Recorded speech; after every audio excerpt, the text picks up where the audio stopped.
Right. So, yeah, there are no real requirements in the Bahamas, and that was part of the problem and one of the challenges we faced with the data collection process. So, there's no requirements for reporting levels of contaminants or hazardous materials such as PCBs or PFAS, etc. So, a lot of it is voluntary based. So, when we went in and required the information, most of the companies or entities that have these did not even have the data on it because it's not a requirement for them to report it. So compiling that data was not necessary. And a legislation or something that requires them to do this would definitely aid in data collection, future inventories. So this is one of the things that we have recommended in the legal requirements, for recommendations to be put forth to strengthen legislation to make this a requirement or at least make it easier to get the data. Because in some instances, like especially with the private entities with like patented chemicals and things like that, they were very reluctant or did not give any data at all. And so we would need legislation to help us and enforcement so that we can capture that data.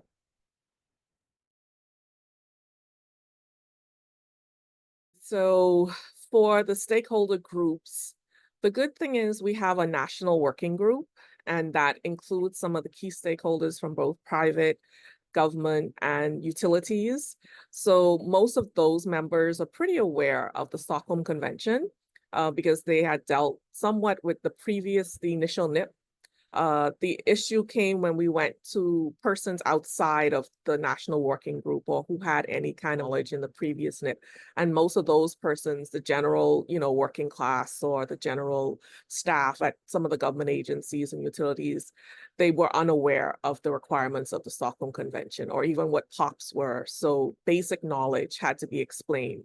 And for that, we developed a project brief that just generally and introductorily in like a page or two kind of gave an explanation when we went data collecting, and that seemed to help a little bit with just raising the awareness of what Stockholm Convention is, what POPs are, and what we were trying to do. So outside of our national working group, I would say very limited knowledge with the convention and the project and what we were trying to do. And this also hindered some of the data collection activities. Okay, so generally, we had some issues with just about all the stakeholders with engagement. There was some hesitation, there's some, slow responses, etc. And part of that is we have a very limited stakeholder group with regards to our national working group, and they work on various projects. So not just Stockholm Convention, but like the Minamata Convention, all the conventions, climate change issues and COPs. And so a lot of them, I think, have been getting some kind of, stakeholder fatigue, I often talk about, because they're giving information and attending a whole lot of validation meetings and inception meetings, and the projects get mulled in their minds as to what are we talking about this time and what is this? So our national working group, even though I think some of them are very engaged, some of them are a little overworked, and have been doing this for a while.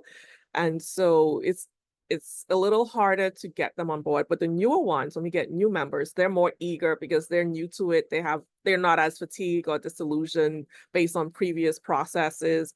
And so some of them are a little easier, to work with and to get them motivated to actually help out.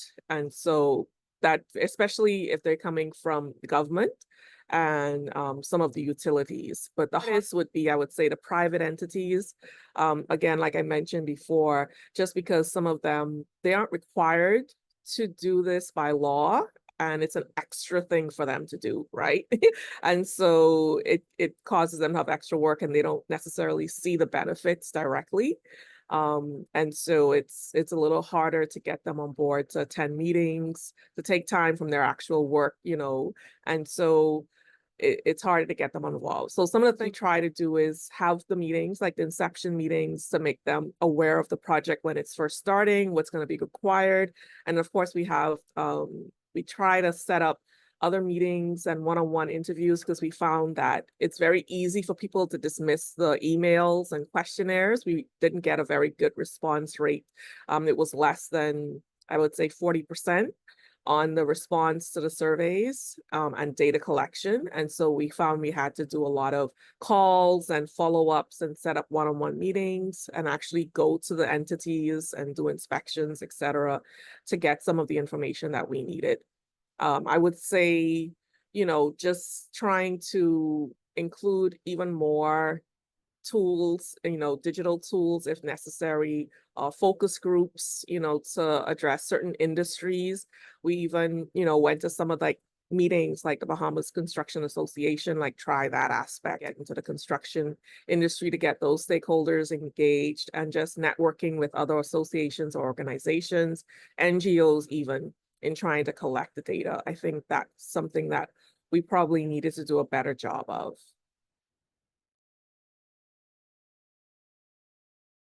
I feel the National Working Group was a primary tool and mechanism for dealing with the interagency collaboration.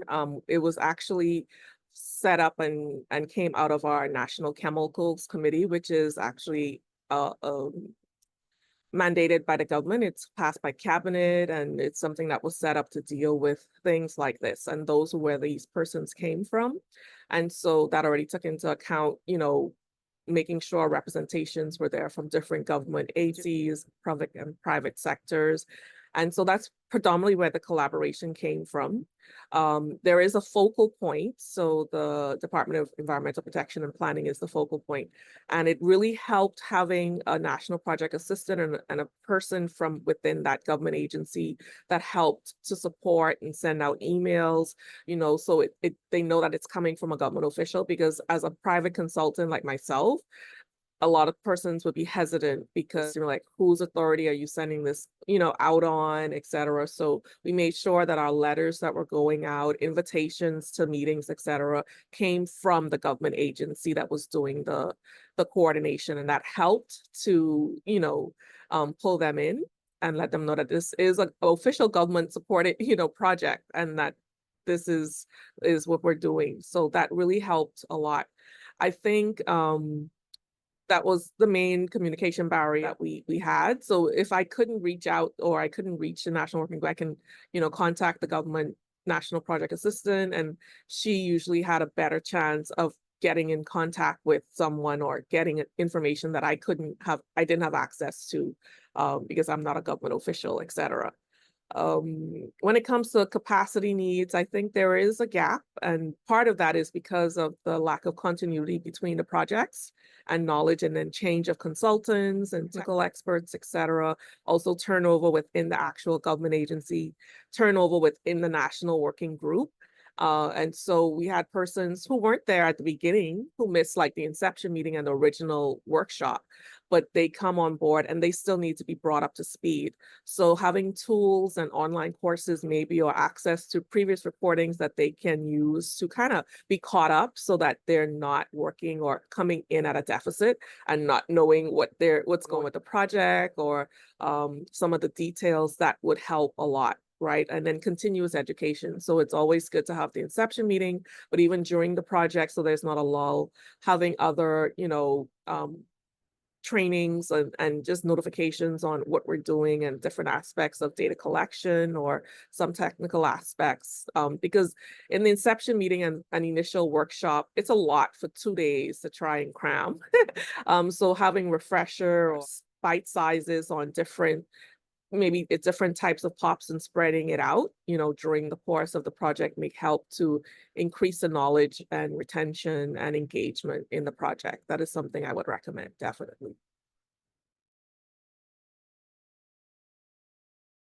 So that's one of my biggest, I would say, issues and concerns about this project, is that when consultants who are working on the projects are tasked with conducting the NIP update, et cetera, when we're done, that knowledge, leaves with us, because we basically do all the work ourselves, and there's no one really, they don't really work alongside us in doing that. And so even when I started this NIP, the knowledge from the previous NIP and the original NIP was somewhat lost. I was able to thankfully get one of the team members who worked on that NIP to join my team so that we can have that crossover and some, information and some knowledge sharing, and that helped a lot. But if we hadn't had that, it would have been like almost from starting from scratch because none of that information or just the final documents were available, but the details and the nitty-gritty of what went on, and even some of that we didn't have access to. They had built a whole app and registry that we just didn't have.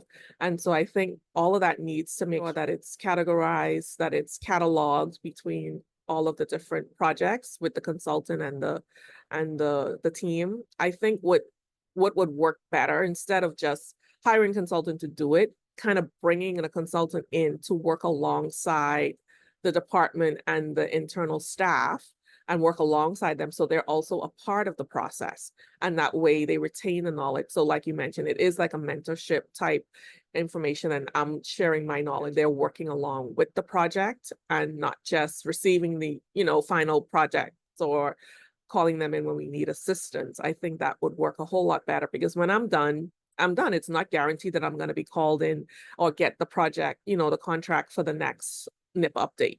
And so whoever that new consultant is basically almost has to start from scratch again because they don't have that information, the knowledge, the questionnaires, all of that has to be redone, any databases or that we came up with and hurdles that we had to lessons learned, et cetera. So having a repository and making sure that that's retained within the actual government agency who's responsible, the focal point, it's a necessity. And I think that that part of it is lacking, and it makes the process a little bit more difficult and takes a lot longer. And so this would make it more seamless, I think, because even after the NIP update, there's still a reporting, right, that has to be done by the focal point. So they really need to be, hands-on, more hands-on, and really a part of the process. So making sure that they're working alongside would be, what I really recommend and suggest for overcoming that obstacle.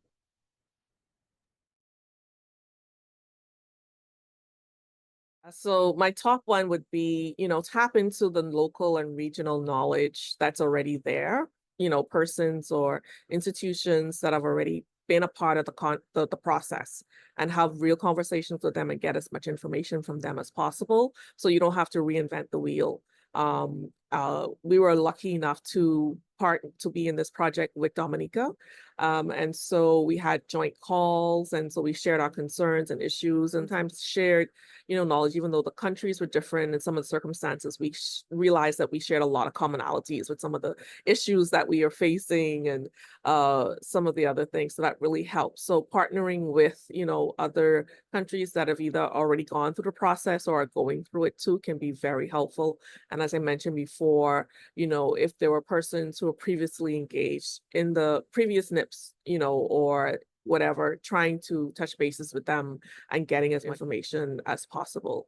And then also, as I mentioned, just making sure that you have a good connection with your stakeholders. So making sure your government focal point, especially the government, is on board and there's buy-in from the beginning and continuous engagement with them, not just when it's time to validate or it's time, for an inception meeting, because there can be gaps. So maintaining that connection with your stakeholders, but not where you exacerbate them and trying to, necessarily and try to pull on, other projects that may be happening at the same time that are collecting almost similar data, so that there is not, you don't have that fatigue, and you collect as much data pre-data and then see what else you need after that, and go back for it. So those are the top recommendations I would give.